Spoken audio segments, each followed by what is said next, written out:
រៀងច្រៀងថ្មីនឹងក្រោយបងអងជុំរៀងនាងក្រថ្ងស្ដាយស្រនងស្ដាយចិនដែលស្មងស្ដាយឈ្មោះស្នេហាជុំរៀងសោកស្ដាយคล้ายជាពរជ័យ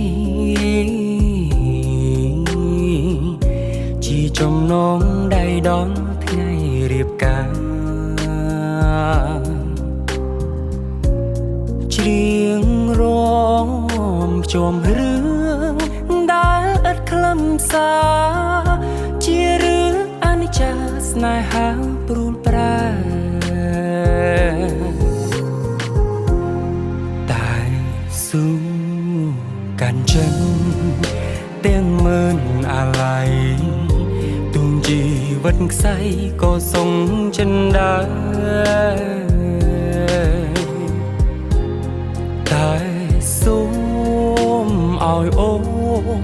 ប្រកបក្តីស្នេហ៍កុំឲ្យបែកបាយដោយស្នេហ៍ប្រងបងជុំរៀងអាឡ័យក្នុងថ្ងៃបែកគ្នាទាំងភ្នែកច្រៀងលាគ្រាធ្លាប់ឆ្លើយឆ្លងលារឿងទាំងអស់លាឈ្មោះអូនបងលាចិនដែលបងឆ្លងស្ពានជីវិត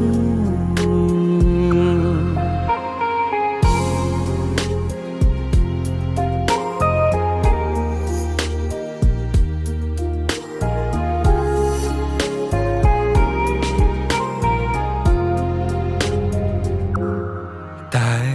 ស៊ូកាន់ចិនទាំងម៉ឺនអាឡ័យទុំជីវិនខ្សែក៏សុងចិនដែរតែសូមឲ្យអូនប្រកបក្តីស្នេហ៍កុំឲ្យបែកបាយដោយស្នេហ៍ប្រងបង